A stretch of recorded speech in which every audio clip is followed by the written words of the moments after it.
When I think about food security, I think about thriving. I think about images of health, that there's a really great impact on if you have good food, you're going to feel good. I think about health care, right? If you're not eating things that you're supposed to be eating, you're gonna be sick more. It's gonna impact your health. And I'm not just saying that for myself, I'm saying that working with folks who this is their dream, is to make sure that we have healthy food. There's also a global impact, right, on sustainability. Even from Kansas, we talk about being the breadbasket of the world, and how we harvest and take care of food impacts the world.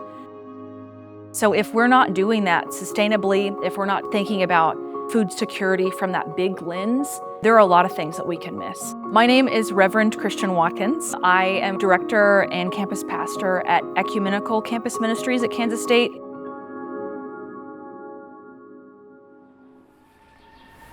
This is my favorite thing to grow, probably. This is chocolate mint.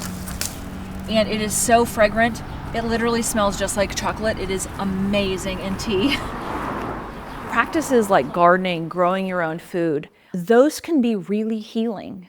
Those can be practices that allow folks to have time to think when they're away from their screens, that can allow folks to become, kind of ignite their curiosity in new ways. And that's why we have things like the sustainability retreat here at ECM, where we've taken students to farms, we've taken students to food forests, where they can learn about different ways of interacting with the earth rather than through large industry, where they can make an impact in their own neighborhood today.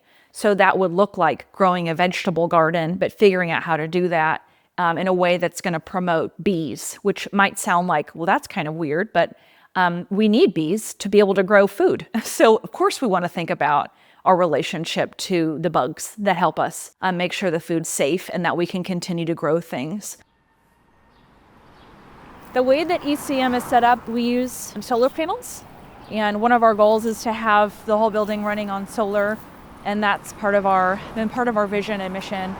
You'll also notice that our water spouts run are very specific. And we actually use the water from the building to water our plants. So all of the water catchment either runs to the front where we have a rain garden set up, or comes and waters our elderberry bush, which is also a native bush right over here.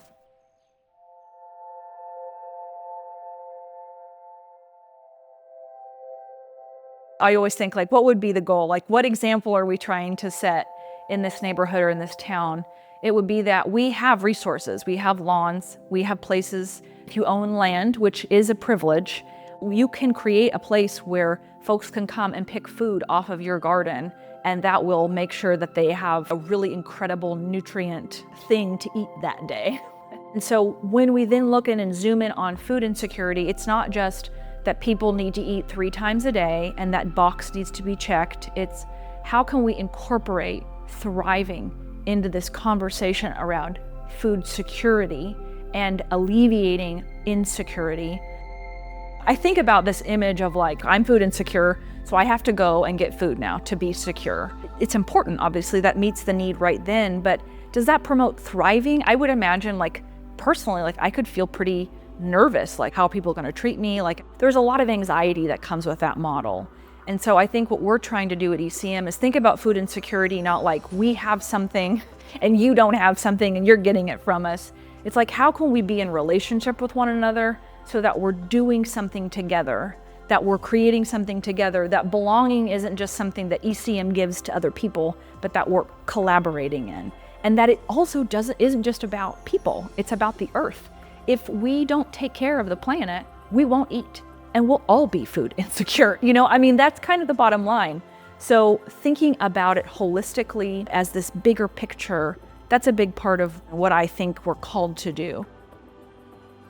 I'm really passionate not just about doing gardening because gardening's good. It's like, how am I relating to my neighborhood? How am I thinking about my own well-being? How am I promoting well-being of the very soil that I'm working in so that we can kind of collaborate on this? And I think that that is such a powerful way to talk about food security, food insecurity. It's about creating an ecosystem where we can thrive.